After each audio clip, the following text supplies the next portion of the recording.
Tonight's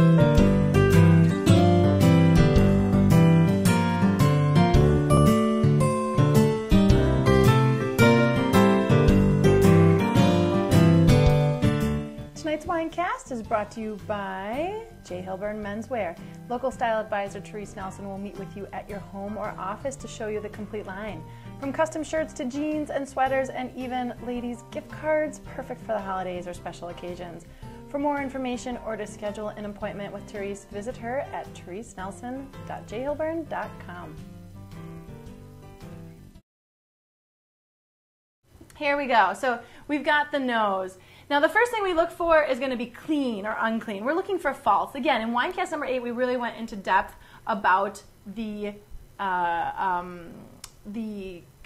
faults in wines, so we're not going to talk about that today.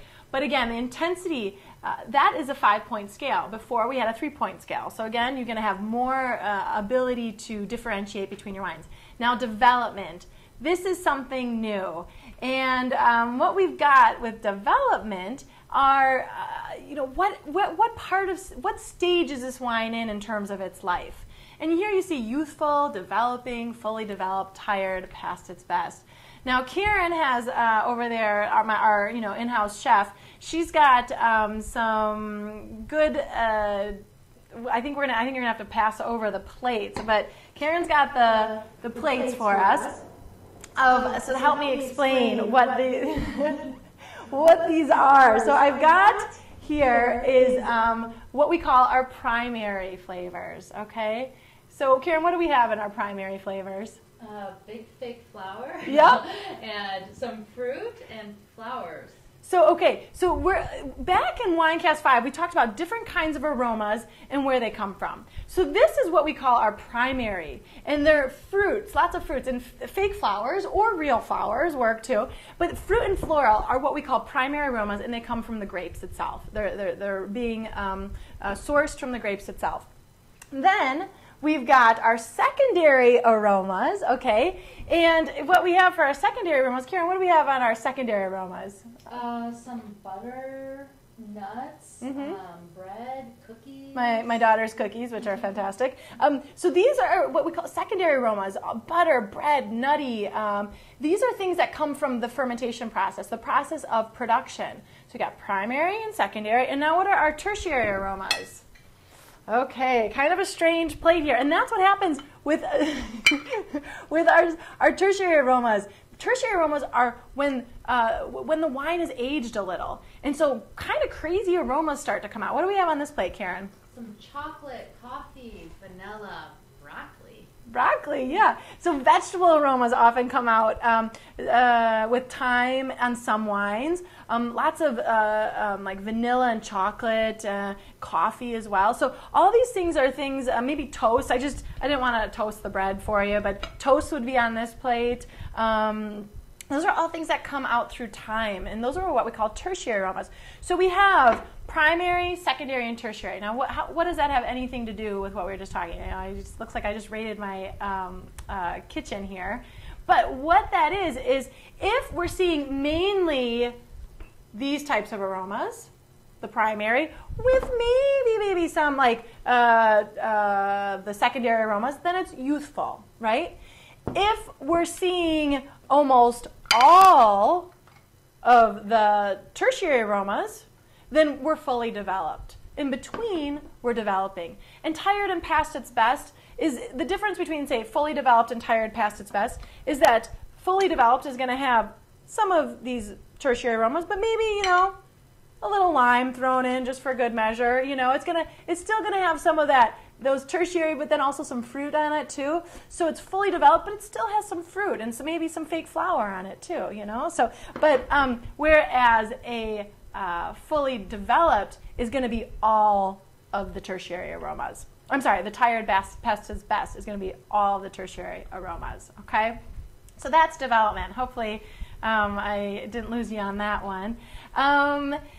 And what's next? Then let's go ahead and take a smell of this wine. So then we can, the same ideas that we've seen in the other levels is that take a smell, keep it simple to start if you want, or you can get as specific as you want with the wine. So tell me what you guys think, and based on what you smell, I want to see if we can infer anything about the vineyard or the winemaking practice, or even development. Maybe we'll start to find what the development is on this wine based on whether it has primary, secondary, or tertiary aromas. Okay, so anyone still out there after all that?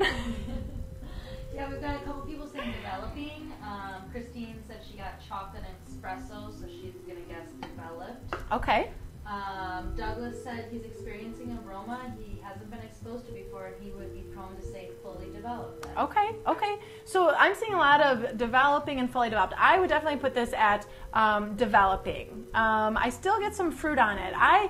For this wine in particular, I get some dark fruit, some leather and tobacco. I even get, what's interesting on this wine? I get a green apple.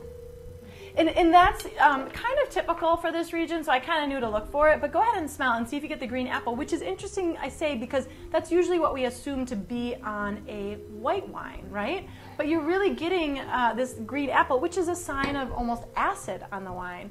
Let me know if you guys think I'm crazy or if you get a little green apple. And you don't have to tell me you got it just to make me feel good. I already know I'm a little crazy. But I also see some mint and forest. Good, yeah. So, it's got a lot of that old world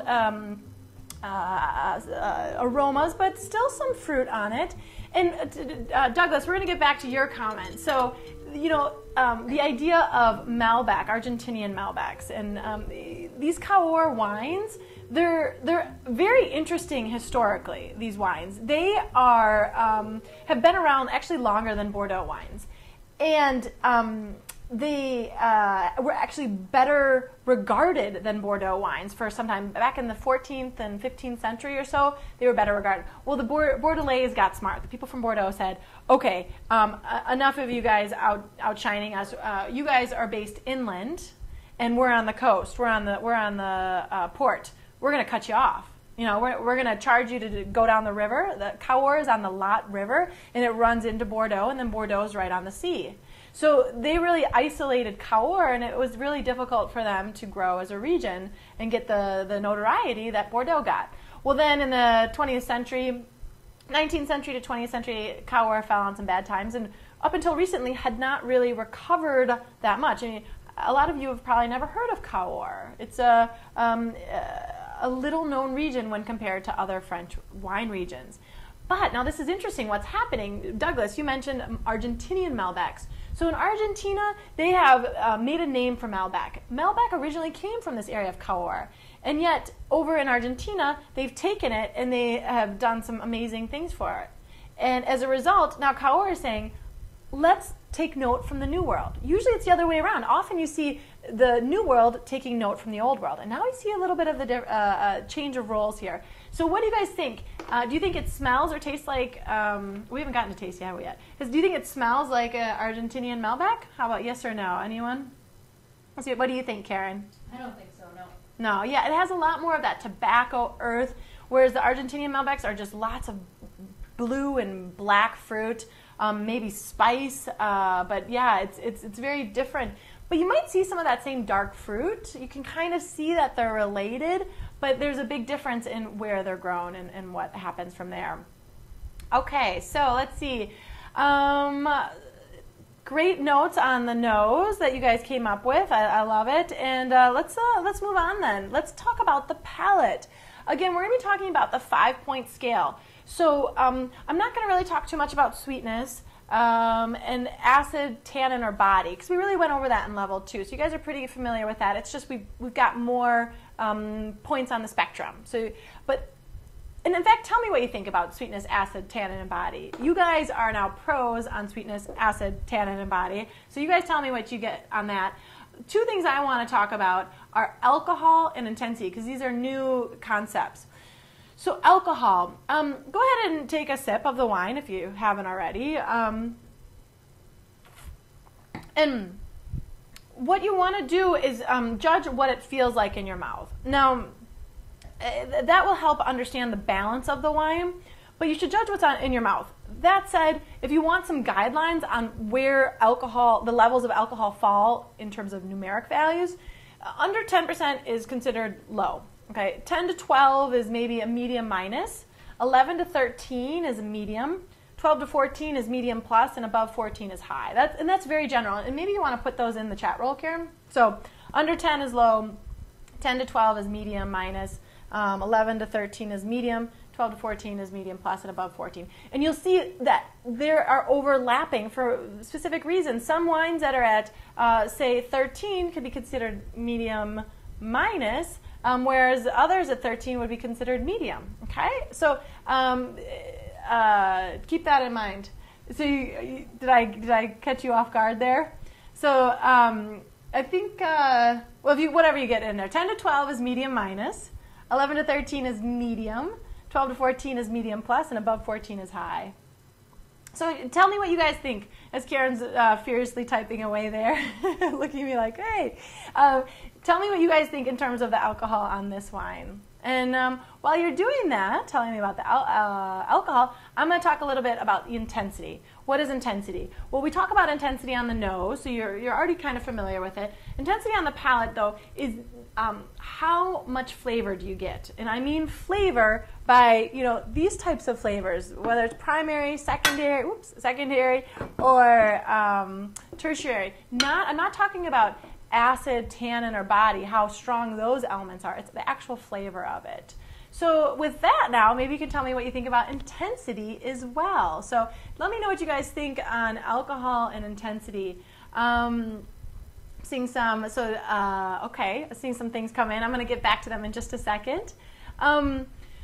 So let's see. Well, I don't think we're not going to get to the conclusion just yet. I want to stay up in the palate here. And what are we seeing, Karen? I'm keeping her busy over there. I'd love to see if we can explain any of the winemaking techniques based on what we're tasting. So, well, we have lots of different things coming in. Christine said low tannin and medium acid. We have a medium plus acid as well. Mm-hmm. And then we have another light tannin. Okay. And going over to body, we have a medium minus, intensity medium minus. Okay. So we're, there's this one's a difficult one. It's why I actually chose it. The reason why is that I wanted to show you what acid was like in a red wine. And Cowers are known for being higher in acid. And so, I have this wine at a higher acid, medium plus. And then tannin, it's difficult. I got medium to medium plus on this one. Okay, if you're, I wouldn't go with low. Low is going to be our Pinot Noir that we had earlier, or a Beaujolais. I mean, you really don't sense it. If you take a sip of this wine, you're going to get a scratchy. Your tongue feels a little sandpapery. You get a good representation of tannin on this wine, and Cowers are known for tannin. That said, this is lower than what we might expect on a Cowar, and I think it has to do with trying to make the wine more Argentinian-like. It's not Argentinian-like, but they're starting to realize we can't have high acid, high tannin wines and expect the whole world to like them, because that's what traditionally the style has been from Cowars, is high acid, high tannin, and they're starting to just say, okay, if we want to sell our wine, we need to maybe change it a little. But you still get that I call it real structural palate to this wine. Lots of acid and tannin. And the flavor, intensity. I don't know if anyone mentioned intensity, but I actually have it at medium minus. It's lower than the acid and tannin. That's what you taste on this wine. Those are higher at medium and medium plus, and then the flavor is down at medium minus. So you get less flavor. So, that helps to understand how all these pieces are coming together and why you're experiencing what you're experiencing with this wine. And also some other things you can do with these at this level. Now let's talk about other observations. Like, I think the tannins are very chewy and a bit green, these tannins. So, that's something how you can qualify it. I just talked about balance. That's another thing you could talk about with this level, is talk about how all these pieces come together. Here at this level, you start to be able to be a little bit more analytical, less black and white, but more why are these things happening and what effect are they having on the whole part of the wine. If we go back to level 1 wine tasting, I told you wine tasting is like a dance, and you first learn the steps. But then once you learn all the steps, you know the dance. And so what we're trying to get you to do is know the dance of wine, okay? And so when you can bring all those things together and understand how they fit together, you're gonna be dancing all night long, okay? So, and then the last thing that we look at on the wine is length, okay, at the bottom there of the palate is how long the wine lasts, the wine flavor lasts in your mouth. And that, again, we talked about in level 2, so I'm not going to spend a lot of time on it, but 5-point scale for that. And now conclusions. Here, again, the same idea with level 2. You're going to identify quality, and we've got a couple more parameters in there. We're about to run out of time, so I can't spend too much time on quality, but this is something new, the next thing, which is readiness for drinking, potential aging. So I'm going to try to do this really quickly, and if you have any questions, let me know. But potential for aging. For a red, there are 3 things we're going to look for a wine that can age. It's going to be flavor, acid, and tannin. And the reason is that flavor over time is going to go down. And so we want to start high with our flavor. Acid is not really going to change, but in 10 years from now, we're going to need a vibrancy, a life on the wine, and that's going to come from the acid. And then tannin is good for it to be high if you want to age it, because tannin is a natural preservative, so it's going to help preserve that wine over time. And so a high tannin would be good because also tannin goes down. So when you try it in 10 years, the tannin is softer, but it has preserved the wine over the 10 years. So those are the 3 things we look for. So if we get back to readiness for drinking for a red, too young. Too young would be a wine that we think in 5 years from now we could drink it. So it would have to have high flavor, high acid, and high tannin. Now, there are exceptions to this, and this is a very gray area for wine tasting. This comes with a lot of experience and understanding where a wine is going to go with time. So be patient with it. Just drink lots of wine, right? Like I say, you just keep drinking and you'll get there. But so in general, for too young, we're saying high acid, high tannin, high flavor. But there are exceptions. Too old is going to be none of those, right? Or maybe the acid and the tannin are really high and there's absolutely no flavor. It's too old. There's no way this is going to improve or get better. It's just past its prime. Now, in the middle, though, we can drink now, but it has potential for aging. That means it has fruit, it has acid, and it has tannin, and we think it's going to go somewhere interesting, right? Whereas drink now, not intended for aging, would be something like lots of fruit, maybe acid, but not a lot of tannin for a red. Or good fruit, but not a lot of acid, but maybe some tannin. So definitely flavor is there, but it's not going to improve with age. You're not going to have the necessary parts to a wine that can age.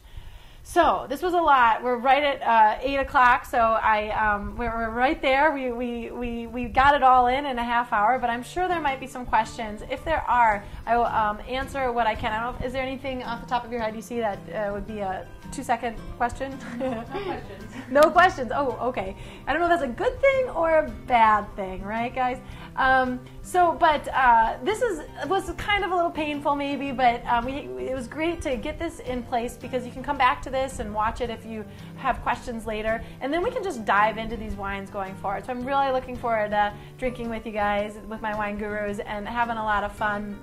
Next week, we're going to be doing German wines, and we're going to be specifically talking about the sites and soils of the Mosel region in Germany. Talk about getting geeky with wine, and we're going to have some fun with it. And let me know what you guys think in terms of the wine. Of course, I want to know what you think and what you'd pair with it. This is a interesting wine to pair with. I'd love to hear what you have to say. While you're doing that, make sure you check out the quiz. This is a great way to reinforce what you learned at the WineCAST. And sign up for Facebook and Twitter with My Wine School, because it's how we keep you guys informed and let you know what we're up to, and tell you all the good things going on at My Wine School. So is anyone still there? Yeah, no, we've got some pairings. BG Dove came in with a lot. Said some squab, mushrooms, roquefort. Okay. So squab, roquefort, mushrooms, braised beef, I see too, or braised rabbit and roasted beef. Great, we got a chef, another chef in the house. So paired it with black truffle cheese, amazing, fantastic, Christine. Yeah, see, it's got that earthiness to it. So Alexa and Christine, you guys are talking about this earthiness that really works well with the food. And yeah, this would go really nicely with some meat as well to help soften that acid and tannin, that structural part of it. You have any suggestions, Karen? I think they hit it. I've got blue cheese on the mind, so I was thinking a steak with some blue cheese. Steak with blue cheese. Oof! I'm telling you, after all these things, I'm starving. I go into the kitchen and have myself a feast. Well, I think that's it for tonight. I'd say finish it. This is a fun wine to try. It's not, for me, it's not my crowd pleaser, or I'd love to try some more wine. So I'd finish it happily and grab some, blue cheese for my steak and finish it. It would be fantastic. It's more difficult to find values from this region. So this is, I think, around 16 to 20 is what I think most of you paid. And so it's not a super value, but it's definitely lesser expensive. So, oh goodness, guys, we had fun tonight. I hope you guys had a good time. We'll see you next week, hopefully for all three or whichever level you choose. And I'm Jessica Bell from My Wine School, where it's wine your way. Now go on, go taste the world.